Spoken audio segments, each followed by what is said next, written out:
ഖുർആൻ ക്ലാസ്സിലെ ആലു ഇമ്രാൻ എന്ന സൂറത്തിലെ 28-ാമത്തെ വാക്യമാണ് അവസാനം നമ്മൾ വളരെ വിശദമായിട്ട് ചർച്ച ചെയ്തത്. 28-ാമത്തെ വാക്യം ഇങ്ങനെയായിരുന്നു: വിശ്വാസികളെ വിട്ട് അവിശ്വാസികളുമായി സൗഹൃദം സ്ഥാപിക്കരുത്, ആത്മബന്ധം സ്ഥാപിക്കരുത്. വല്ലവരും അങ്ങനെ ചെയ്താൽ അള്ളാഹുവിന് അവനുമായിട്ടൊരു ബന്ധം ഉണ്ടാവില്ല. എന്നാൽ വല്ല ദ്രോഹവും ഭയന്നിട്ടാണെങ്കിൽ നിങ്ങൾക്ക് അങ്ങനെ അഭിനയിക്കുന്നതിൽ തെറ്റില്ല. ഇതൊക്കെയായിരുന്നു അതിൽ പറഞ്ഞിരുന്നത്. അതിൻ്റെ വിശദാംശങ്ങൾ സുന്നി, മുജാഹിദ്, ജമാഅത്ത് പണ്ഡിതന്മാർ ഇവിടെ മലയാളത്തിൽ അച്ചടിച്ചിറക്കിയിട്ടുള്ള ഖുർആൻ വ്യാഖ്യാന ഗ്രന്ഥങ്ങളിലൂടെ മലയാളി മുസ്ലിങ്ങളെ പഠിപ്പിക്കുന്നത് എന്താണ് എന്നാണ് കഴിഞ്ഞ ക്ലാസ്സിൽ നമ്മൾ വിശദമായിട്ട് പറഞ്ഞത്. അന്യമതക്കാരുമായിട്ട് ആത്മാർത്ഥമായ ഒരു സ്നേഹബന്ധങ്ങളോ സൗഹാർദ്ദങ്ങളോ പാടില്ല. അവരെ കണ്ടാൽ പല്ലിളിച്ച് ചിരിച്ചു കാണിക്കാമെന്നല്ലാതെ മനസ്സിൽ അവരോട് വെറുപ്പുണ്ടായിരിക്കണം, അവരെ ശപിച്ചുകൊണ്ടിരിക്കണം എന്നൊക്കെയുള്ള ആശയങ്ങൾ തന്നെയാണ് ഈ ജനാധിപത്യ മതേതര ബഹുസ്വര രാജ്യത്ത് ഒരു ന്യൂനപക്ഷമായിട്ടുള്ള ഒരു സമൂഹത്തോട് ഈ മതത്തിൻ്റെ നേതാക്കന്മാർ, അതെല്ലാ വിഭാഗവും, ഇവിടുത്തെ മുഴുവൻ മുസ്ലിങ്ങളെയും കവർ ചെയ്യുന്ന ഈ 3 വിഭാഗവും, സുന്നി, ജമാഅത്ത്, മുജാഹിദ് എന്ന് പറഞ്ഞാൽ അത് 3ഉം പെട്ടു, എല്ലാവരും പെട്ടു. പിന്നെ വേറൊന്നില്ല ഇവിടെ. അവരെ മുഴുവൻ പഠിപ്പിക്കുന്നത് ഇതായിരുന്നു. ഇനി ഇമാം റാസിയുടെ തഫ്സീറിൽ അതിനെക്കുറിച്ച് പറഞ്ഞ ഒരു വരി കൂടെ ഞാൻ വായിച്ച് കേൾപ്പിക്കാം. എന്നിട്ട് നമുക്ക് അടുത്ത വാക്യത്തിലേക്ക് പോകാം. മുസ്ലിങ്ങൾ ദുർബലരായിരുന്നപ്പോൾ അമുസ്ലിങ്ങളുമായി മൈത്രിബന്ധമുണ്ടായിരുന്നു എന്ന് മുജാഹിദ് പറയുന്നു. ഇസ്ലാം ശക്തി പ്രാപിച്ചാൽ ഭയത്തിൻ്റെ സന്ദർഭത്തിൽ പോലും അവരുമായി ചങ്ങാത്തം അനുവദനീയമല്ല. ഇതാണ് ഇസ്ലാമിൻ്റെ നിലപാട്. ഇവിടെ നമ്മളിത് പറയാൻ പാടുണ്ടോ എന്ന് ചോദിച്ചാൽ പറയാൻ പാടില്ല എന്ന് തന്നെയാണ് എൻ്റെ അഭിപ്രായം. പക്ഷേ ഈ ഖുർആൻ ക്ലാസ്സിൽ ഇത് പറയാതെ പോകുന്നത് മനസ്സാക്ഷിക്ക് വിരുദ്ധമാണ് എന്നതുകൊണ്ടാണ് ഞാനിതിവിടെ വായിച്ച് കേൾപ്പിച്ചതും വിശദീകരിച്ചതും. മുസ്ലിങ്ങളല്ലാത്തവരുമായിട്ട് മാനുഷികമായ ബന്ധങ്ങൾ പോലും തുടരാൻ പാടില്ല എന്നാണ് ഈ പറഞ്ഞതിൻ്റെ അർത്ഥം. ഇപ്പോൾ ഞാൻ ഇത് ചർച്ച ചെയ്യുന്ന സമയത്ത് സോഷ്യൽ മീഡിയയിൽ നടക്കുന്ന ഒരു ചർച്ച പാണക്കാട്ട തങ്ങൾക്കെതിരായിട്ട് മുസ്ലിം പണ്ഡിതന്മാർ വിമർശനം ഉന്നയിച്ചതുമായി ബന്ധപ്പെട്ടതാണ്. എന്തിനാണ്? ക്രിസ്മസിന് എവിടെയോ പോയിട്ട് കേക്ക് മുറിക്കാൻ കൂടി എന്നുള്ളതാണ്. അപ്പോൾ ക്രിസ്മസിന് ക്രിസ്ത്യാനികളുടെ സുഹൃത്തുക്കളായിട്ടുള്ള ക്രിസ്ത്യാനികളുടെ ആഘോഷത്തിൽ പങ്കെടുത്തുകൊണ്ട് ഒരു കേക്ക് മുറിക്കാനോ കേക്കിൻ്റെ കഷ്ണം തിന്നാനോ ഒരു മുസ്ലിം പോയി കഴിഞ്ഞാൽ അത് മുസ്ലിം സമുദായത്തിന് വളരെ തെറ്റായ സന്ദേശമാണ് നൽകുന്നത്. അത് സിർക്കിലേക്കുള്ള പോക്കാണ്, അത് നമ്മൾ ചെയ്യാൻ പാടില്ല, മതവിരുദ്ധമാണ് എന്ന രീതിയിൽ മതമൗലികവാദികൾ പാണക്കാട് തങ്ങൾക്കെതിരായിട്ട് പടയൊരുക്കം നടത്തുന്ന ഒരു സന്ദർഭത്തിൽ കൂടിയാണ് ഞാനിത് പറയുന്നത്. നമുക്കറിയാം, ഓണം വരുമ്പോഴും ക്രിസ്മസ് വരുമ്പോഴും അതുപോലുള്ള കാര്യങ്ങൾ വരുമ്പോഴും ഒക്കെ കുറേ തലയിക്കെട്ടുകാർ വന്നിട്ട് വയന്ന് പറയുന്നത് നമ്മൾ കാണാറുണ്ട്. അങ്ങോട്ട് പോകരുത്, സ്റ്റാർ തൂക്കരുത്, പൂവിടരുത്, ഓണത്തിന് ആശംസ അർപ്പിക്കരുത്, ക്രിസ്മസിന് ആശംസ അർപ്പിക്കരുത്, ഇതൊക്കെ നമ്മളെ ദീനിനെതിരാണ് എന്ന്. അതൊക്കെ പറയാൻ ഇവരെ പ്രേരിപ്പിക്കുന്നത് ഈ കിതാബാണ്. ഇവരുടെയൊക്കെ ഉള്ളിൽ ഉണ്ട് മനുഷ്യത്വം, ഇവരുടെയൊക്കെ ഉള്ളിലുണ്ട്. മനുഷ്യരായി ജനിച്ചവർക്കൊക്കെ മനുഷ്യത്വം ഉണ്ടാവും. പക്ഷേ ആ മനുഷ്യത്വത്തെ ചോർത്തിക്കളയുന്നത് ഈ കിതാബാണ്. ഈ കിതാബിൽ നിന്ന് മാത്രം ഇത് പഠിക്കുകയും ഈ കിതാബിൽ കമിഴ്ന്ന് വീഴുകയും ചെയ്യുന്ന മതപണ്ഡിതന്മാരെന്ന് പറയുന്ന ജീവികളാണ് ഈ സമൂഹത്തിൽ ഇത്തരത്തിലുള്ള വിഷം ചീറ്റുന്നത്. അത് അവരുടെ കുറ്റമല്ല, അവർ പഠിച്ച കിതാബിൻ്റെ കുറ്റമാണ്. ആ കിതാബിൽ എന്തുകൊണ്ട് അങ്ങനെയൊക്കെ വന്നു എന്ന് നമ്മൾ പരിശോധിക്കുകയാണെങ്കിൽ അതിന് ചരിത്രപരമായ കാരണങ്ങളാണ് കണ്ടെത്താൻ കഴിയുക. മുഹമ്മദ് എന്ന ഒരു രാഷ്ട്രീയ നേതാവിന്, അതല്ലെങ്കിൽ ഒരു ഗോത്ര നേതാവിന്, അയാളുടെ കൂടെ ഉണ്ടായിരുന്ന ആളുകളെ ശത്രുക്കൾക്കെതിരായിട്ട് പടയൊരുക്കം നടത്താനും അയാളുടെ കൂടെയുള്ള ആളുകളെ ഇതുപോലുള്ള വർഗീയത പറഞ്ഞുകൊണ്ട് കൂടെ നിർത്താനുമൊക്കെ ആവശ്യമായിരുന്ന ഒരു സന്ദർഭത്തിൽ ആ മനുഷ്യൻ വിളിച്ചു പറഞ്ഞ വിഡ്ഢിത്തങ്ങൾ, അല്ലെങ്കിൽ ആ മനുഷ്യൻ വിളിച്ചു പറഞ്ഞ വിഷജന്യമായ വാക്യങ്ങളാണ് ദൈവത്തിൻ്റെ പേരിൽ ഈ കിതാബിൽ എഴുതി വച്ചിട്ടുള്ളത്. അത് ദൈവത്തിൻ്റെ ആണ് എന്ന് വിശ്വസിക്കാൻ വിധിക്കപ്പെട്ട ഈ മനുഷ്യർ ഇതിൻ്റെ വിക്ടിംസ് ആവുന്നത് കൊണ്ടാണ് ഇത്തരം അസംബന്ധങ്ങൾ ഈ 21-ാം നൂറ്റാണ്ടിൽ നമ്മുടേതുപോലുള്ള ഒരു സമൂഹത്തിൽ വിളിച്ചു പറഞ്ഞുകൊണ്ടിരിക്കുന്നത്. ഇനി നമുക്ക് അടുത്ത വാക്യം വായിക്കാം. 29. പറയുക, നിങ്ങളുടെ ഹൃദയങ്ങളിലുള്ളത് നിങ്ങൾ മറച്ചു വെച്ചാലും വെളിപ്പെടുത്തിയാലും അള്ളാഹു അറിയുന്നതാണ്. ആകാശങ്ങളിലുള്ളതും ഭൂമിയിലുള്ളതും അവൻ അറിയുന്നു. അള്ളാഹു ഏതു കാര്യത്തിനും കഴിവുള്ളവനാകുന്നു. ഇവിടെ ഹൃദയങ്ങളിലുള്ളത് നിങ്ങൾ മറച്ചു വെച്ചാലും അള്ളാഹു അറിയുമെന്ന് പറയാൻ കാരണം, നിങ്ങൾക്ക് ഈ കാഫിറീങ്ങളോട് അല്ലെങ്കിൽ ക്രിസ്ത്യാനികളോടോ ജൂതന്മാരോടോ ഉള്ളിൽ വല്ല സ്നേഹവും ഉണ്ടെങ്കിൽ, നിങ്ങൾ എന്നെ ബോധിപ്പിക്കാൻ വേണ്ടിയിട്ട് അവരെ സ്നേഹിക്കുന്നില്ല എന്ന് കാണിച്ചാലും ശരി, അള്ളാഹു അത് അറിയുന്നുണ്ട് കേട്ടോ എന്ന് മദീനയിലുണ്ടായിരുന്ന ജൂതന്മാരുമായി ആത്മബന്ധമുണ്ടായിരുന്ന അൻസാറുകളെ പറഞ്ഞ് ഭീഷണിപ്പെടുത്താൻ വേണ്ടിയിട്ട് ഇറക്കിയതാണ് മുഹമ്മദ് ഈ ആയത്ത്. അൻസാറുകൾക്ക് ജൂതന്മാരുമായിട്ട് ആത്മബന്ധം ഉണ്ടായിരുന്നു, സൗഹൃദം ഉണ്ടായിരുന്നു, എല്ലാ തരത്തിലുള്ള ബന്ധങ്ങളും ഉണ്ടായിരുന്നു. മക്കളെ വളർത്താൻ പോലും അവരെ ഏൽപ്പിച്ചിരുന്നു. അത്തരം ബന്ധങ്ങളുള്ള ജൂതരെയും അൻസാറുകളെയും തമ്മിൽ തെറ്റിക്കുക എന്നത് മുഹമ്മദ് അവിടെ ചെന്ന് കാലുകുത്തിയപ്പം മുതൽ മുഹമ്മദ് ശ്രമിച്ചുകൊണ്ടിരിക്കുന്ന കാര്യമാണ്. പക്ഷേ അവർ മനുഷ്യത്വത്തിൻ്റെ പേരിൽ ആ സൗഹൃദം പലരും തുടർന്നിരുന്നു. ആ സൗഹൃദത്തെ ഇല്ലാതാക്കാൻ വേണ്ടിയിട്ടാണ്, നിങ്ങളെ മനസ്സിൽ സൗഹൃദം ഉണ്ടെങ്കിൽ, എന്നെ ബോധ്യപ്പെടുത്താൻ വേണ്ടി നിങ്ങൾ സൗഹൃദമില്ല എന്ന് കാണിച്ചാൽ പോലും നിങ്ങളെ മനസ്സിൽ സൗഹൃദം ഉണ്ടെങ്കിൽ അത് അള്ളാഹു അറിയും കേട്ടോ എന്നും പറഞ്ഞിട്ട് ഭീഷണിപ്പെടുത്തുക. എത്ര ദുഷ്ടനായിരുന്നു മുഹമ്മദ് എന്നതിനും ഈ മതം എന്തുകൊണ്ടാണ് ഇത്രയും വൃത്തികെട്ട ഒരു സങ്കുചിത വർഗീയ മതമായി മാറിയത് എന്നതിനും ചരിത്രപരമായ ഈ കാരണങ്ങൾ കണ്ടെത്തി കഴിഞ്ഞാൽ ഈ മതം വലിച്ചെറിയാൻ ഒരു വിശ്വാസിക്ക് എളുപ്പം കഴിയും. പക്ഷേ ദൈവം ദൈവം എന്ന് പറഞ്ഞുകൊണ്ട് ഈ വൃത്തികേടുകൾ മുഴുവൻ മനുഷ്യൻ്റെ മസ്തിഷ്കത്തിലേക്ക് ഇടിച്ചു കയറ്റുകയാണ് ചെയ്യുന്നത്. ഇനി ഈ വാചകത്തിൽ പറയുന്ന മണ്ടത്തരങ്ങൾ എത്രയാണെന്ന് നോക്കൂ. നിങ്ങളുടെ ഹൃദയങ്ങളിലുള്ളത് ഞാൻ അറിയും എന്നാണ് പറഞ്ഞത്. അപ്പോൾ തന്നെ ഇയാളുടെ അറിവ് എത്ര ഉണ്ട് എന്നുള്ളത് അറിയാം. നെഞ്ചിലുള്ളത്, സുദൂർ എന്നാണ് പറഞ്ഞിരിക്കുന്നത്. നിങ്ങളുടെ നെഞ്ചിലുള്ളത് ഞാൻ അറിയും എന്നാണ് പറഞ്ഞിരിക്കുന്നത്. നെഞ്ചിൻ്റെ ഉള്ളിൽ എന്താ ഉള്ളത്? മലപ്പുറം ഭാഷയിൽ പറഞ്ഞാൽ ഔത്തർച്ചയും കൂരും പതിരും, ഇതാണ് നെഞ്ചിലുള്ളത്. ഔത്തർച്ചി എന്ന് പറഞ്ഞാൽ ലിവർ, കരൾ. കൂര് എന്ന് പറഞ്ഞാൽ ഹാർട്ട്. പതിര് എന്ന് പറഞ്ഞാൽ ശ്വാസകോശം. നമ്മൾ ഇറച്ചി വാങ്ങാൻ പോകുമ്പോൾ ഉള്ള പരിചയത്തിനാണ് ഞാനീ പറയുന്നത്. ഈ 3 സാധനമാണ് മനുഷ്യൻ്റെ നെഞ്ചിൻ്റെ ഉള്ളിലുള്ളത്. മനുഷ്യൻ്റെ അറിവും വിശ്വാസവും സ്നേഹവും ബന്ധങ്ങളും വികാരങ്ങളും വിചാരങ്ങളും ഒന്നും ഈ ഔത്തർച്ചിൻ്റെ ഉള്ളിലും അല്ലെങ്കിൽ കൂരിൻ്റെ ഉള്ളിലും അല്ല കുത്തിയിരിക്കുന്നത്. ഇത് 6ാം നൂറ്റാണ്ടിലെ മനുഷ്യൻ്റെ ജാഹിലിയത്താണ്, വിവരക്കേടാണ്. ആ വിവരക്കേടാണ് അള്ളാഹു ഇവിടെ എനിക്കെല്ലാം അറിയും എന്ന് പറഞ്ഞുകൊണ്ട് വിളമ്പുന്നത്. ഹൃദയത്തിലുള്ളത് അറിയുമെന്ന് പറയുന്നിടത്ത് തന്നെ അള്ളാഹു ഒരു ചുക്കും അറിയാത്തവനാണ് എന്ന് വ്യക്തമാണ്. കാരണം ഹൃദയത്തിൽ ഒരു ചുക്കുമില്ല, അവിടെ രക്തം മാത്രമേ ഉള്ളൂ. അതൊന്ന്, ഒരു മണ്ടത്തരം. രണ്ടാമത്തെ മണ്ടത്തരം, ആകാശങ്ങളിലുള്ളതും ഭൂമിയിലുള്ളതും അവൻ അറിയുന്നു എന്നാണ്. ഈ ആകാശങ്ങൾ എന്ന് പറയുന്നത് എന്താണ്? 7 തട്ടുകളുണ്ട് എന്നാണ് ഈ ഖുർആനിൽ എഴുതി വെച്ചിട്ടുള്ളത്. ആകാശം എന്ന് പറയുന്ന ഒരു സാധനമില്ല എന്നും അത് നമ്മുടെ ഒരു വിഷ്വൽ ഇല്യൂഷനാണെന്നും ഇന്ന് 3ാം ക്ലാസ് പഠിക്കുന്ന കുട്ടിക്കറിയാം. പക്ഷേ അള്ളാഹുവിനതറിയില്ല. കാരണം അള്ളാഹു അറേബ്യയിലെ മരുഭൂമിയിൽ കൂടെ അങ്ങോട്ടും ഇങ്ങോട്ടും നടന്നിരുന്ന ഒരു മനുഷ്യനാണ്. രാത്രിയായാൽ ആകാശത്ത് നോക്കുമ്പോൾ ആകാശത്തിൻ്റെ ചുവട്ടിൽ പറ്റിച്ചു വെച്ച നക്ഷത്രങ്ങൾ കണ്ടിരുന്നു. പിന്നെ അതിൻ്റെ മുകളിൽ വേറെ 5-6 ആകാശങ്ങളുണ്ട് എന്ന കഥ ബാബിലോണിയൻ കെട്ടുകഥയിൽ നിന്ന് കിട്ടിയതാണ്. ഭൂമിയാണെങ്കിൽ പരന്നിങ്ങനെ കിടക്കുകയാണ് വെള്ളത്തിൻ്റെ മുകളിൽ. ഇതൊക്കെ ഭൂമി പരന്നതാണ് തുടങ്ങിയിട്ടില്ല, ആകാശം ഏഴെണ്ണം തുടങ്ങിയിട്ടില്ല കഥകളെല്ലാം, ഭൂമിയും ഏഴെണ്ണമുണ്ട് എന്ന് തുടങ്ങിയിട്ടില്ല മണ്ടത്തരങ്ങളെല്ലാം ബാബിലോണിയൻ കെട്ടുകഥകളിൽ നിന്ന് ബൈബിളിലൂടെയും മറ്റും അറേബ്യയിൽ പ്രചരിച്ച മണ്ടത്തരങ്ങളാണ്. ആ മണ്ടത്തരങ്ങളൊക്കെ എനിക്കറിയാമെന്നാണ് അള്ളാഹു ഇവിടെ പറയുന്നത്. എന്ന് വെച്ചാൽ അള്ളാഹു 6ാം നൂറ്റാണ്ടിലെ ഒരു ഗോത്ര മനുഷ്യൻ്റെ അറിവിനപ്പുറം ഒരറിവ് നേടിയിട്ടില്ലാത്ത ഒരു ജാഹിലായിരുന്നു എന്നർത്ഥം. അള്ളാഹു ഏത് കാര്യത്തിനും കഴിവുള്ളവനാകുന്നു. അള്ളാഹുവിന് ഒരു ചുക്കും അറിയില്ല, ഒരു കാര്യത്തിനും കഴിവുമില്ല എന്നുള്ളത് ഈ ഖുർആൻ തന്നെ തെളിയിക്കുന്നുണ്ട്. റിദ്വാൻ പ്രതിജ്ഞയുടെ കഥയൊക്കെ നമ്മൾ പലപ്പോഴും പറഞ്ഞതാണ്. ഹുദൈബിയ സന്ധി സംഭാഷണത്തിനായിട്ട് ഉസ്മാനെ മക്കയിലെ ഖുറൈശികളുടെ അടുത്തേക്ക് പറഞ്ഞയച്ചിട്ട് ഒരു എലന്ത മരത്തിൻ്റെ ചുവട്ടിൽ മുഹമ്മദും സൈന്യവും വിശ്രമിക്കുകയും ഉസ്മാൻ വരാൻ വൈകിയപ്പോൾ ഉസ്മാനെ മക്കാർ കൊന്നു എന്ന് കണക്കാക്കിക്കൊണ്ട് ഉസ്മാൻ്റെ രക്തത്തിന് പകരം വീട്ടാൻ വേണ്ടി പ്രതിജ്ഞ എടുക്കുകയും ആ പ്രതിജ്ഞ എടുത്ത ഉടനെ അള്ളാഹു ആ പ്രതിജ്ഞയിൽ ഞാൻ സന്തുഷ്ടനായിരിക്കുന്നു എന്ന് പറഞ്ഞ് ആയത്തിറക്കുകയും ചെയ്ത കഥ നമ്മൾ വായിച്ചിട്ടുണ്ട്. കുറച്ച് കഴിഞ്ഞപ്പോൾ ഉസ്മാൻ ഇങ്ങനെ ചിരിച്ചും കൊണ്ടുവരുന്നു. അപ്പോൾ ഒരു വെളിപ്പാട് അകലെ ഉസ്മാൻ ജീവനോടെ തിരിച്ചു വരുന്നു എന്ന കാര്യം പോലും അറിയാൻ കഴിവില്ലാത്ത മണ്ടനായിരുന്നു അള്ളാഹു എന്ന് ഈ ഖുർആൻ്റെ ചരിത്രത്തിൽ ഇതുപോലെ നിരവധി സന്ദർഭങ്ങളിൽ തെളിയിക്കപ്പെട്ടിട്ടുണ്ട്. ജൂതന്മാർ മുഹമ്മദിൻ്റെ കൂടെ ഉണ്ടായിരുന്ന 70ഓളം ഖുർആൻ പണ്ഡിതന്മാരെ ഞങ്ങളെ ഗോത്രം മതം മാറിയിട്ടുണ്ട്, ഖുർആൻ പഠിപ്പിക്കാൻ ആളെ വേണം എന്ന് പറഞ്ഞപ്പോൾ 70 ഹാഫിളുകളെ കൂടെ പറഞ്ഞയക്കുകയും കൊണ്ടുപോകുന്ന വഴിയിലായി 70 എണ്ണത്തിനെയും കൊല്ലുകയും ചെയ്ത സംഭവം ഇസ്ലാമിൻ്റെ ചരിത്രത്തിലുണ്ട്.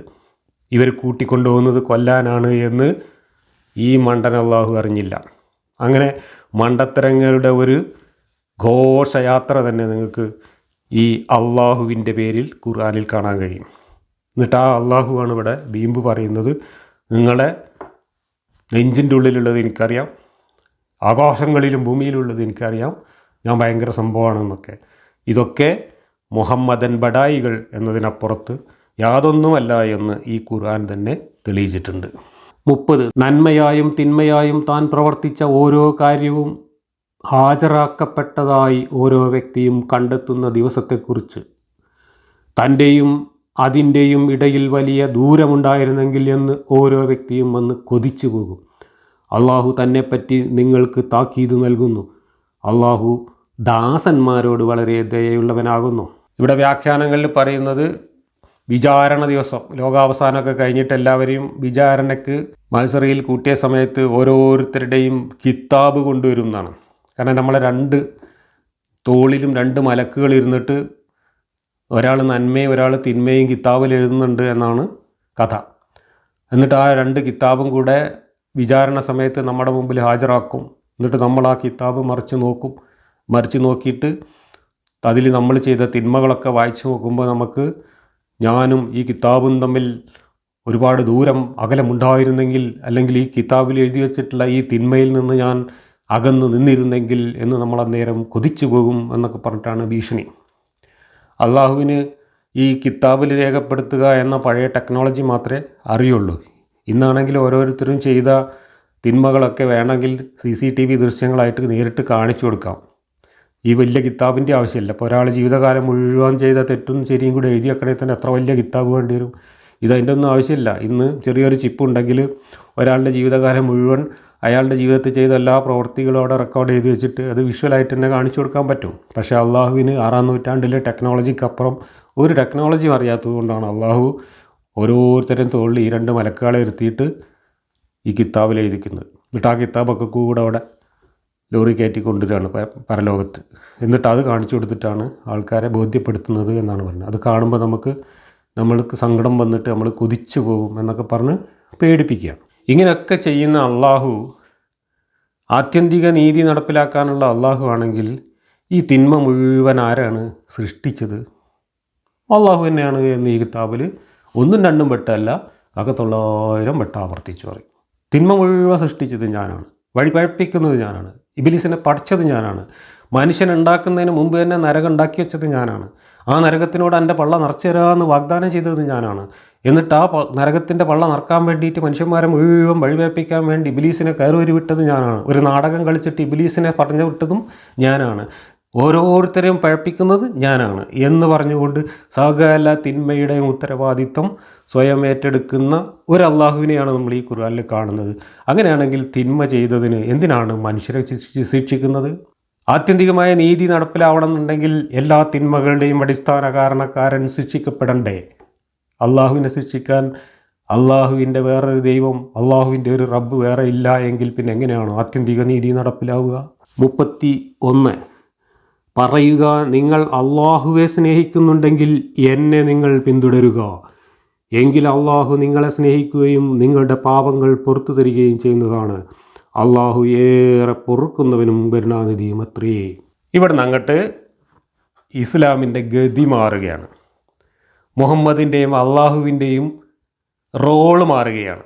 മക്കയിലെ 13 കൊല്ലവും മദീനയിൽ വന്ന ആദ്യത്തെ കുറച്ചു കാലവും അള്ളാഹുവിൻ്റെ മഹത്വവും അള്ളാഹുവിൻ്റെ ഏകത്വവുമായിരുന്നു മുഹമ്മദ് അനുയായികളെ പഠിപ്പിച്ചുകൊണ്ടിരുന്നതെങ്കിൽ ഇവിടെ മുഹമ്മദ് സ്വന്തമായി ഒരു ഗോത്രത്തിൻ്റെ തലവനായിക്കൊണ്ടിരിക്കുകയും കുറച്ച് സമ്പത്തൊക്കെ കൊള്ളയടിച്ച് കൈക്കലാക്കുകയും ഒരു നേതാവ് എന്ന നിലയ്ക്ക് അധികാരം കൈയാളി തുടങ്ങുകയും ചെയ്യുന്ന ഒരു ഘട്ടത്തിൽ മുഹമ്മദ് ചെയ്യുന്നത് അള്ളാഹു അല്ല അനുസരിക്കപ്പെടേണ്ടത് ഞാനാണ് എന്ന സിദ്ധാന്തം ഇവിടെ കൊണ്ടുവരികയാണ്. അള്ളാഹു എന്ന് പറയുന്നത് ഞാനാണ് സർവാധികാരി എന്നുമുള്ള മുഹമ്മദൻ കൾട്ടിലേക്കുള്ള ഇസ്ലാമിൻ്റെ പ്രയാണം ഇവിടെ ആരംഭിക്കുകയാണ്. ഇവിടം തൊട്ട് അള്ളാഹു എന്ന് പറയുന്ന ദൈവം ഒരു കുട്ടിക്കുരങ്ങനായിട്ട് ചെറുതായി വരുന്ന ദയനീയമായ കാഴ്ച നിങ്ങൾക്ക് ഖുർആനിൽ കാണാം. അള്ളാഹുവും മുഹമ്മദും ഒന്നാണ് എന്ന ഒരു നിലയിലേക്ക് പറഞ്ഞു തുടങ്ങുകയാണ്.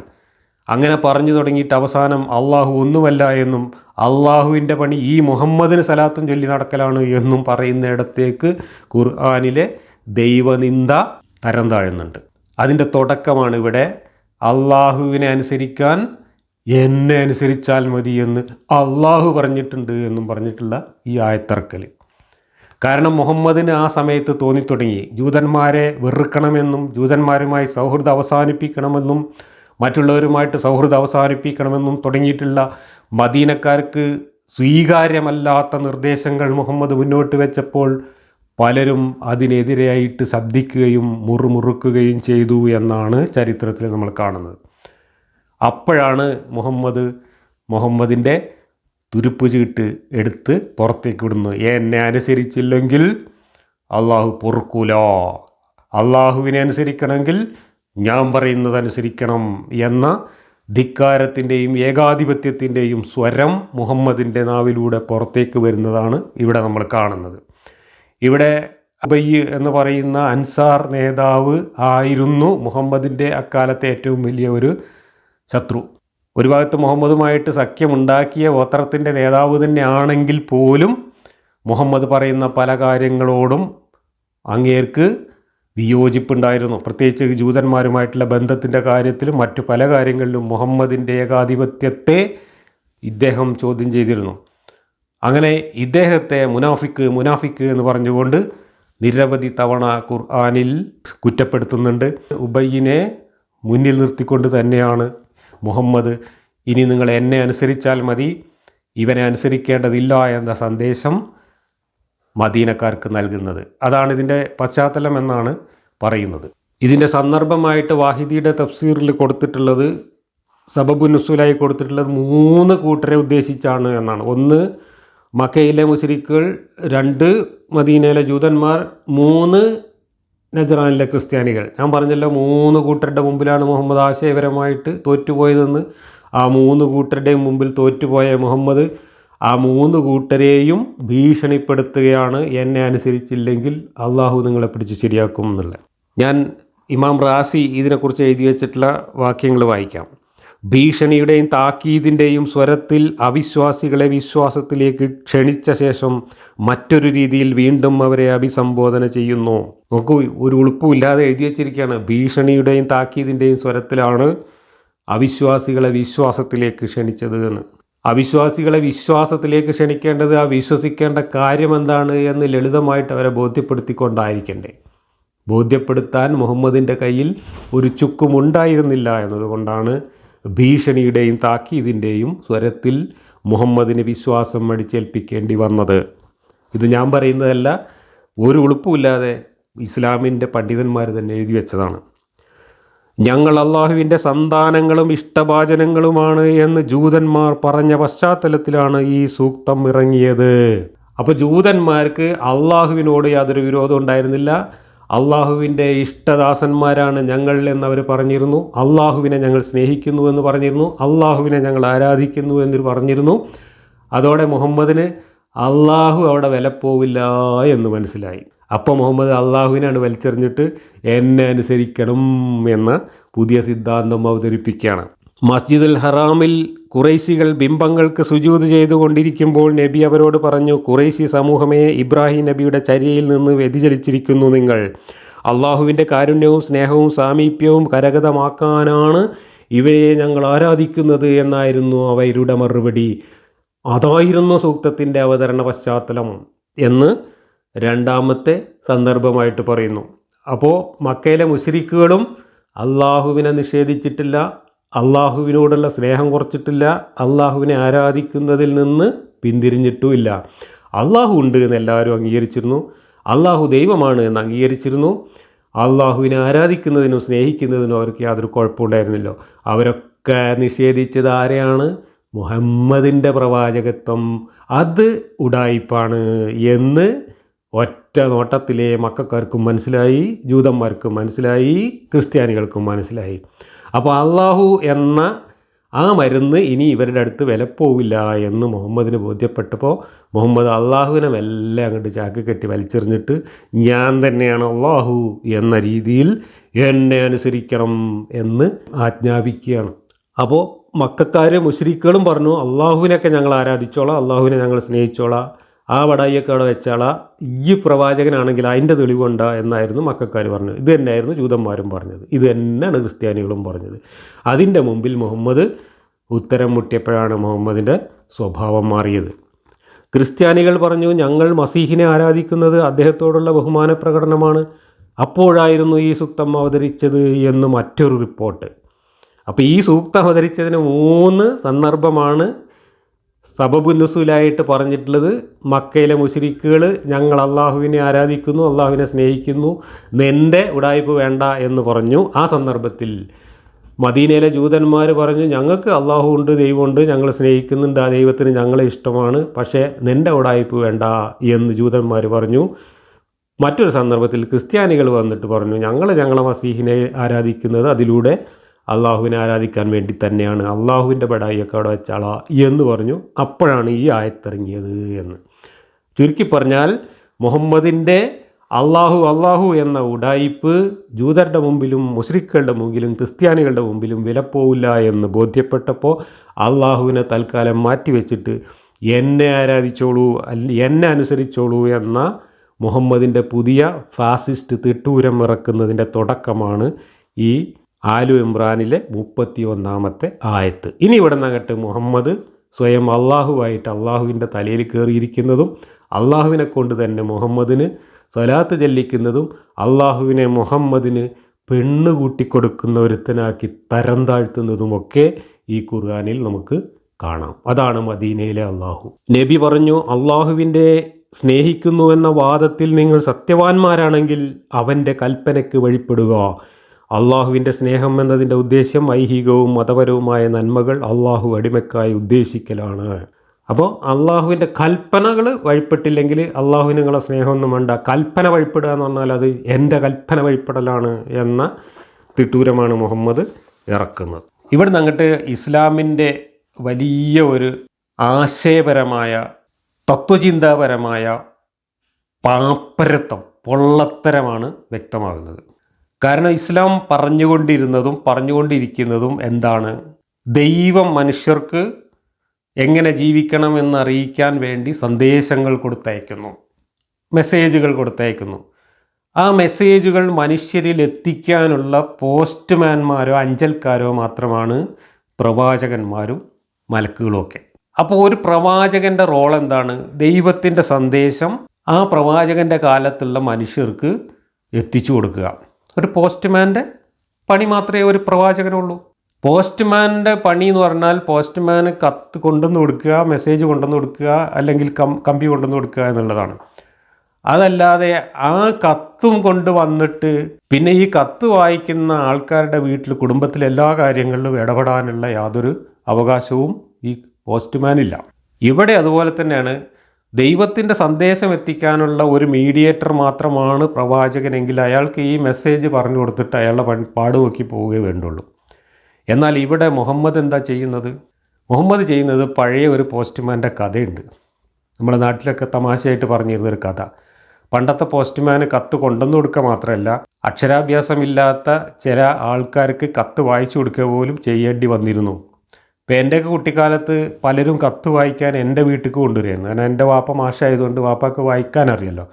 അപ്പോൾ വാപ്പയാണ് കത്തൊക്കെ വായിച്ചു കൊടുക്കുക. ചിലർക്ക് ഇംഗ്ലീഷിൽ വല്ലതും വന്നിട്ടുണ്ടെങ്കിൽ അത് വായിക്കാനും അങ്ങോട്ട് കൊണ്ടുവരുമായിരുന്നു. അങ്ങനെ വായിക്കാൻ അറിയാത്ത ആൾക്കാരായിരുന്നു അന്ന് കൂടുതലുണ്ടായിരുന്നത്. ആ കാലത്ത് ചില പോസ്റ്റ്മാൻമാർ കത്ത് വായിച്ചു കൊടുക്കുമായിരുന്നു. അങ്ങനെ കത്ത് വായിച്ചു കൊടുത്താൽ അവർക്ക് വല്ല ചായ ബിസ്ക്കറ്റോ എന്തെങ്കിലും കിട്ടും. അതല്ലെങ്കിൽ അവർ മണി ഓർഡറൊക്കെ കൊണ്ടുവന്ന് കൊടുക്കുമ്പോൾ എന്തെങ്കിലും നക്കാപ്പിച്ചൊക്കെ കൊടുക്കും. അങ്ങനെ ഒരു പോസ്റ്റ്മാൻ പട്ടാളത്തിൽ പോയ ഒരാളുടെ ഭാര്യയ്ക്ക് പട്ടാളക്കാരൻ അയച്ച കത്ത് ഈ പോസ്റ്റ്മാൻ കൊണ്ടുവന്ന് കൊടുക്കുമ്പോൾ ഭാര്യ കത്ത് വായിക്കാൻ എഴുത്തും വായനയും അറിയാത്ത ആളായിരുന്നു. അപ്പോൾ പോസ്റ്റ്മാനോട് കത്ത് വായിക്കാൻ പറഞ്ഞു. പോസ്റ്റ്മാൻ ഭാര്യയ്ക്ക് ഭർത്താവ് എഴുതിയ കത്ത് വായിച്ചു കൊടുത്ത്. അങ്ങനെ ഇടയ്ക്കിടയ്ക്ക് കത്ത് വരും, പോസ്റ്റ്മാൻ ഇങ്ങനെ വായിച്ചു കൊടുക്കും. പക്ഷേ പോസ്റ്റ്മാൻ കത്ത് വായിച്ചു കൊടുക്കുമ്പോൾ പോസ്റ്റ്മാൻ ആവശ്യമുള്ള ചില കാര്യങ്ങളും കൂടെ കൂട്ടിച്ചേർത്ത് വായിച്ചു കൊടുക്കും. പോസ്റ്റ്മാൻ ആവശ്യമുള്ളതൊക്കെ കൊടുക്കണം എന്നൊക്കെ കത്തിൽ എഴുതിയതായിട്ട് പോസ്റ്റ്മാൻ അങ്ങനെ വായിച്ചു കൊടുത്ത്, അങ്ങനെ ഭർത്താവ് ഭാര്യയ്ക്ക് എഴുതിയ കത്ത് വായിച്ച് അതിൽ കൃത്രിമം കാണിച്ച് അവസാനം പ്രണയത്തിലാവുകയാണ്. പോസ്റ്റ്മാനും സ്ത്രീയും തമ്മിൽ പ്രണയത്തിലാവുകയാണ്. പിന്നെ അവർ തമ്മിലായിട്ട് എല്ലാ ഇടപാടുകളും, പിന്നെ കൃത്രിമമായിട്ട് ഇയാൾ കത്തുകൾ എഴുതാൻ തുടങ്ങി. ആ കത്തുകൾ ഭർത്താവിൻ്റെ പേരിൽ കത്ത് വായിച്ചു കൊടുക്കാൻ തുടങ്ങി. അങ്ങനെ അവസാനം ഭർത്താവ് ശശിയാവുകയും പോസ്റ്റ്മാൻ ഇവളെയും കൊണ്ട് ഒളിച്ചോടുകയും ചെയ്യുന്ന ഒരവസ്ഥ വന്നു. ഇതൊരു കഥയാണ്. ഈ കഥ പോലെ തന്നെയാണ് മുഹമ്മദിനെ പോസ്റ്റ്മാനാക്കിയ അള്ളാഹുവിൻ്റെയും ഗതി. അള്ളാഹു മുഹമ്മദിനോട് ഒരു സന്ദേശം നാട്ടുകാരെ അറിയിച്ചിട്ട് പൊയ്ക്കോ എന്ന് പറഞ്ഞ് മെസ്സഞ്ചറാക്കി പോസ്റ്റ്മാനാക്കി പറഞ്ഞയച്ചു. പോസ്റ്റ്മാൻ മദീനയിലെത്തി അധികാരമൊക്കെ പിടിച്ചെടുത്തിട്ട് അള്ളാഹുവിനെ വല്ല ചാക്ക് കെട്ടി അവിടെ മൂലക്കൽ വെച്ചിട്ട് പോസ്റ്റ്മാൻ സ്വയം അള്ളാഹുവായി ചമയുകയും പോസ്റ്റ്മാൻ്റെ ആവശ്യങ്ങൾക്കെല്ലാം ആയത്തിറക്കുകയും അങ്ങനെ അള്ളാഹുവിനെ തന്നെ വിഡ്ഢിയാക്കിക്കൊണ്ട് അള്ളാഹുവിനെ തൻ്റെ ഒരു കുട്ടിക്കുരങ്ങനാക്കി അധപ്പതിപ്പിച്ചുകൊണ്ട് പോസ്റ്റ്മാൻ്റെ സ്വന്തം കാര്യങ്ങൾ സാധിക്കുകയും അധികാരം സ്ഥാപിക്കുകയും സ്വന്തമായി ഒരു രാഷ്ട്രമുണ്ടാക്കുകയും ഒരു സാമ്രാജ്യമുണ്ടാക്കുകയും ചെയ്തുകൊണ്ട് അള്ളാഹു എന്ന ദൈവത്തെ തീർത്തും വിഡ്ഢിയാക്കി അപ്രസക്തനാക്കുകയും ചെയ്യുന്ന ഒരു കഥയാണ് യഥാർത്ഥത്തിൽ ഇസ്ലാമിൽ നമ്മൾ കാണുന്നത്. ഇവിടെയാണ് ഞാൻ പറഞ്ഞത്, ഇസ്ലാമിൽ അള്ളാഹു അല്ല ദൈവം, ആരാധിക്കപ്പെടുന്ന ദൈവം അള്ളാഹുവല്ല, മറിച്ച് മുഹമ്മദാണ്. ഇസ്ലാം എന്ന് പറയുന്നത് അള്ളാഹു എന്ന ദൈവത്തിൻ്റെ പേരിലുള്ള ഒരു മതമല്ല, മുഹമ്മദ് എന്ന ഒരു തട്ടിപ്പുകാരൻ്റെ പേരിലുള്ള ഒരു കൾട്ടാണ്. മുഹമ്മദൻ കൾട്ടാണ് ഇസ്ലാം. ആ കൾട്ടിൻ്റെ ആരംഭമാണ് ഇത്. അബ്ദുല്ലാഹിബ്നു ഉബയ്യിനെ കുറിച്ച് ഈ റാസിയുടെ തഫ്സീറിൽ എഴുതി വെച്ചിട്ടുള്ളത്, മുഹമ്മദ് ഇതുപോലുള്ള ആയത്തുകൾ ഇറക്കിയപ്പോൾ അബ്ദുല്ലാഹിബ്നു ഉബയ്യ് മുഹമ്മദ് അള്ളാഹുവായി ചമയുന്നു എന്ന് പരാതി പറഞ്ഞിരുന്നു എന്നാണ് ഇതിനകത്ത് എഴുതി വെച്ചിട്ടുള്ളത്. ഇതുതന്നെയാണ് അബൂ സുഫിയാൻ ഇസ്ലാം മതം സ്വീകരിച്ചതിന് ശേഷവും വയസ്സാം കാലത്ത് മക്കളുടെ കൂടെ, മുഹമ്മദൊക്കെ മരിച്ചതിന് ശേഷം മക്കളുടെ കൂടെ പള്ളിയിലിരിക്കുമ്പോൾ ബാങ്ക് വിളി കേട്ടപ്പോൾ പറഞ്ഞതും ഇതുതന്നെയാണ്. മുഹമ്മദിൻ്റെ പേര് തിരികെ വെച്ച സ്ഥലം കണ്ടില്ലേ എന്ന് മുആവിയയോട് അബൂ സുഫിയാൻ പറയുന്നതായിട്ട് വായിച്ചിട്ടുണ്ട്. എന്ന് വെച്ചാൽ അള്ളാഹുവിൻ്റെ പേര് പറയുന്നിടത്തൊക്കെ മുഹമ്മദിൻ്റെ പേര് തിരികെ കയറ്റുകയും അള്ളാഹു തന്നെ മലക്കുകളെയും കൂട്ടി എനിക്ക് സലാത്ത് ചെല്ലുകയാണ്, അതുകൊണ്ട് നിങ്ങളും എനിക്ക് സലാത്ത് ചെല്ലുവീൻ, എന്നെ അനുസരിക്കുവീൻ എന്ന് പറഞ്ഞുകൊണ്ട് മുഹമ്മദ് അള്ളാഹുവിൻ്റെ മേൽ സൂപ്പർ അള്ളാഹുവായി ചമഞ്ഞുകൊണ്ട് ഒരു കൾട്ട് നേതാവായി രൂപപ്പെടുകയാണ് ചെയ്തത്. ആ രൂപപ്പെടലിൻ്റെ തുടക്കമായിരുന്നു ഈ ആലു ഇമ്രാനിലെ 31-ാമത്തെ ആയത്ത്. അവിടെ അബ്ദുല്ലാഹിബ്നു ഉബയ്യിനെ പോലെയുള്ള എതിരാളികളെയും ജൂതന്മാരെയും ക്രിസ്ത്യാനികളെയും മക്ക മുശ്രിക്കുകളെയും ഒക്കെ ഈ ഒരു ആജ്ഞ പറഞ്ഞുകൊണ്ട്, അള്ളാഹു അല്ല എൻ്റെ പ്രശ്നം, അള്ളാഹു ആണെങ്കിൽ നിങ്ങളൊക്കെ അംഗീകരിക്കുമെന്ന് എനിക്കറിയാം, എൻ്റെ പ്രശ്നം ഞാൻ തന്നെയാണ്, എന്നെ അനുസരിക്കണം എന്ന സിദ്ധാന്തവുമായിട്ട് മുഹമ്മദ് സ്വയം ദൈവം ചമയുകയാണ് ഇവിടെ ചെയ്യുന്നത്. ഇതാണ് 31-ാമത്തെ ഈ ആയത്തിൻ്റെ പശ്ചാത്തലവും അതിൻ്റെ ആശയവും. 32, നിങ്ങൾ അള്ളാഹുവേയും റസൂലിനെയും അനുസരിക്കുവേൻ, ഇനി അവർ പിന്തിരിഞ്ഞു കളയുന്ന പക്ഷം അള്ളാഹു സത്യനിഷേധികളെ സ്നേഹിക്കുന്നതല്ല തീർച്ച. അള്ളാഹുവിനെ പിടിച്ചിട്ട് മുഹമ്മദിൻ്റെ തൊള്ളയിൽ കൂടെ മുഹമ്മദിനെ അനുസരിക്കാൻ അന്ത്യശാസന നൽകുകയാണ് ഇവിടെ ചെയ്യുന്നത്. അള്ളാഹു സത്യനിഷേധികളെ, കാഫറുകളെ സ്നേഹിക്കുന്നതല്ല എന്നാണ് ഇതിൽ പറഞ്ഞിട്ടുള്ളത്. പക്ഷെ നമ്മൾ ലോകത്ത് കാണുന്നത്, അള്ളാഹുവാണ് ദൈവമെങ്കിൽ ആ ദൈവം മുഹമ്മദിൻ്റെ ആൾക്കാരെയും സ്നേഹിക്കുന്നില്ല എന്നും ആ ദൈവം കാഫറുകളെയാണ് സ്നേഹിക്കുന്നത് എന്നുമാണ് നമ്മൾ ചരിത്രത്തിൽ കാണുന്നത്. മുഹമ്മദ് തന്നെ എങ്ങനെയാണ് മരണപ്പെട്ടത് എന്നും മുഹമ്മദ് മരിച്ചതിന് ശേഷം മുഹമ്മദിൻ്റെ അനുയായികൾക്ക് എന്ത് സംഭവിച്ചു എന്നും മുഹമ്മദിൻ്റെ കുടുംബത്തിന് എന്ത് സംഭവിച്ചു എന്നും മുഹമ്മദിൻ്റെ മതത്തിന് എന്ത് സംഭവിച്ചു എന്നും ആ മതം ആരാണ് ഹൈജാക്ക് ചെയ്ത് കൊണ്ട് പോയത് എന്നൊക്കെ മുഹമ്മദിൻ്റെ ചരിത്രത്തിൽ നമുക്ക് കാണാം. അബൂ സുഫിയാൻ ആ മുഹമ്മദ് അവൻ്റെ പേര് തിരികെ ചേർത്ത സ്ഥലം കണ്ടില്ലേ എന്ന് ചോദിച്ച ആ അബൂ സുഫിയാൻ്റെ മുആവിയ എന്ന മകൻ്റെ മകനും ആ കുടുംബവുമാണ് മുഹമ്മദിൻ്റെ മതം പിന്നീട് ഹൈജാക്ക് ചെയ്ത് അവരുടെ മതമാക്കി മാറ്റുന്നത്. എന്നിട്ട് മുഹമ്മദിൻ്റെ മകളെയും പേരക്കുട്ടികളെയും മരുമകനെയും ഒക്കെ അവർ കശാപ്പ് ചെയ്തു. അവിടെ തുടങ്ങി ഇസ്ലാമിൻ്റെ ചരിത്രം. പിന്നെ ഇസ്ലാം തമ്മിലടിച്ച് ഇന്നത്തെ അവസ്ഥയിലെത്തി നിൽക്കുന്നു. ഇന്ന് എന്താ സ്ഥിതി? ഇന്ന് ആരുടെ പക്ഷത്താണ് അള്ളാഹു ആരെ സ്നേഹിക്കുന്നത്? ഇസ്രായേലിൽ ആരെയാണ് അള്ളാഹു സ്നേഹിക്കുന്നത്? പലസ്തീനിൽ നമ്മൾ കാണുന്നുണ്ടല്ലോ. ഇപ്പോൾ കാലിഫോർണിയയിൽ തീ കത്തിയപ്പോൾ അള്ളാഹു അമേരിക്കയെ ശിക്ഷിച്ചതാണെന്നൊക്കെ പറഞ്ഞ് മൂല്യന്മാർ ചാടുന്നുണ്ട്. പലസ്തീനിലെ അഭയാർത്ഥികൾ ടെൻറ്റ് കെട്ടി താമസിച്ചിരുന്ന കടലോരത്താണ് കടൽക്കാറ്റും പെരുമഴയും പേമാരിയും കടലാക്രമണവും നടന്ന് 10,000-കണക്കിന് അഭയാർത്ഥികൾ ദുരിതത്തിലായത് കൊടും തണുപ്പിൽ കഴിഞ്ഞ ഏതാനും ആഴ്ചകൾക്ക് മുമ്പ് നടന്നതാണ്. അതൊക്കെ അള്ളാൻ്റെ പരീക്ഷണമാണ്. കാലിഫോർണിയയിൽ തീ കത്തിയാൽ അള്ളാൻ്റെ ശിക്ഷയാണ്. കാലിഫോർണിയയിൽ എല്ലാ കൊല്ലവും തീ കത്തും. അത് ഇവിടുത്തെ ഭൂമിശാസ്ത്രപരമായ പ്രത്യേകത കാരണമാണ്. ഇത്തവണ അത് ലോസ് ആഞ്ചലസിലായതുകൊണ്ട്, സിറ്റിയുടെ അടുത്തായതുകൊണ്ട് കുറച്ച് അപകടം കൂടുതൽ പറ്റിയെന്നേ ഉള്ളൂ. അത് അള്ളാൻ്റെ ശിക്ഷയാണെന്ന് പറയുകയാണെങ്കിൽ അള്ളാഹ് ശിക്ഷിക്കേണ്ടത് കാലിഫോർണിയയിലല്ല. കാരണം കാലിഫോർണിയ അമേരിക്കയിലെ ഒരു ഇടതുപക്ഷ സംസ്ഥാനമാണ്. ഇടതുപക്ഷം എന്ന് പറഞ്ഞാൽ മുസ്ലിങ്ങളോടൊക്കെ വലിയ സഹാനുഭൂതി കാണിക്കുന്ന, രാഷ്ട്രീയത്തിന് മുൻകൈയുള്ള ഒരു സംസ്ഥാനമാണ് കാലിഫോർണിയ. ട്രംപിൻ്റെ പാർട്ടിക്കൊന്നും ഒരിക്കലും സീറ്റ് കിട്ടാത്ത സംസ്ഥാനമാണ്. എന്തേ അള്ളാഹ്ക്ക് ട്രംപിനെ ശിക്ഷിക്കാനാണ്ട് വാഷിങ്ടണിൽ പോയിക്കൂടായിരുന്നില്ല? അല്ലെങ്കിൽ ട്രംപ് ഉള്ളിടത്തോ അല്ലെങ്കിൽ മുസ്ലിങ്ങളുടെ ശത്രുക്കൾക്ക് കൂടുതലുള്ളിടത്തോ പോയിട്ടല്ല തീ കത്തിക്കേണ്ടത്? കാലിഫോർണിയയിലെ കത്തിക്കേണ്ടത്? അപ്പോൾ കാലിഫോർണിയയിൽ എല്ലാ കൊല്ലം തീ കത്തും. അത് അള്ളാഹ് കത്തിച്ചാലും കത്തിച്ചില്ലെങ്കിലും കത്താറുള്ളതാണ്. അത് ഇവിടുത്തെ ഭൂമിശാസ്ത്രപരമായ ചില പ്രത്യേകതകൾ കൊണ്ട് സംഭവിക്കുന്നതാണ്. ഇങ്ങനെയുള്ള മണ്ടത്തരങ്ങളാണ് ഇവർ പറഞ്ഞുകൊണ്ടിരിക്കുന്നത്. എവിടെ ആ അള്ളാഹു എന്തേ ഈ പലസ്തീനിൽ അള്ളാഹു സ്നേഹിക്കുന്ന മുസ്ലിങ്ങൾക്ക് വേണ്ടിയിട്ട് ഒന്നും ചെയ്യാത്തത്? നൂറ്റാണ്ടായല്ലോ അവിടെ ദുരിതം പേറുന്ന മുസ്ലിങ്ങൾ. അറബ് രാജ്യങ്ങൾ മുഴുവനും കൂടെ വളഞ്ഞിട്ട് ആക്രമിച്ചിട്ട് തോൽക്കുകയാണല്ലോ അവിടെ ചെയ്തത്. എവിടെയൊന്നും അള്ളി മലക്കുകളൊക്കെ? അള്ളാഹു കാഫറുകളെയാണ് സ്നേഹിക്കുന്നത് എന്നാണ് മുഹമ്മദ് നബിയുടെ ചരിത്രം മുതൽ ഇന്ന് വരെയുള്ള ചരിത്രം നമ്മൾ നോക്കിയാൽ, നിഷ്പക്ഷമായിട്ട് നോക്കിയാൽ കാണും.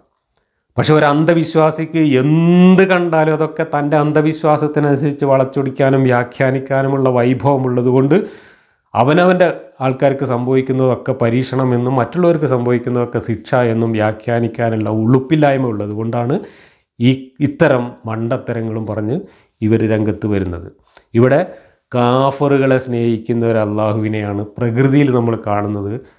അല്ലാതെ മുഹമ്മദ് ഈ പറഞ്ഞതൊന്നും യാഥാർത്ഥ്യവുമായിട്ട് യാതൊരു ബന്ധവുമില്ല. ഇനി അടുത്ത വാക്യം മുതൽ ക്രിസ്ത്യാനികൾക്ക് മുമ്പിൽ പരാജയപ്പെട്ടതിൻ്റെ ജാള്യത തീർക്കാൻ വേണ്ടിയിട്ട് സ്വന്തം അനുയായികളെ ഞാനും ഇതിൻ്റെയൊക്കെ ആളാണ് എന്ന് വരുത്തി തീർക്കാൻ വേണ്ടിയിട്ട്, ഞാനും ഈ ക്രിസ്ത്യാനികൾ പറയുന്ന കഥയൊക്കെ പഠിച്ചിട്ടുണ്ട്, എനിക്കും അള്ളാഹു ഇതൊക്കെ അറിയിച്ചു തന്നിട്ടുണ്ട് എന്ന് അവരെ തെറ്റിദ്ധരിപ്പിക്കാൻ വേണ്ടി മുഹമ്മദ് ക്രിസ്ത്യാനികളുടെ ബൈബിളിലെ കഥകളെല്ലാം എടുത്തിട്ട് പരത്തി പറയുന്നതാണ് ഇനി ഇവിടുന്ന് അങ്ങോട്ട് കുറച്ച് വാക്യങ്ങൾ. അതിലാകട്ടെ ക്രിസ്ത്യാനികളുടെ ബൈബിളിൽ പറയുന്ന കഥയിൽ നിന്ന് മുഹമ്മദ് കേട്ട് മനസ്സിലാക്കിയപ്പോൾ പറ്റിയ ശുദ്ധ അസംബന്ധങ്ങളും അബദ്ധങ്ങളും മണ്ടത്തരങ്ങളും നിരവധി ഉണ്ട് എന്നതാണ് നമ്മൾ കാണാൻ പോകുന്നത്. ആ വാക്യങ്ങളിലേക്ക് നമുക്ക് അടുത്ത ക്ലാസ്സിൽ കടക്കാം.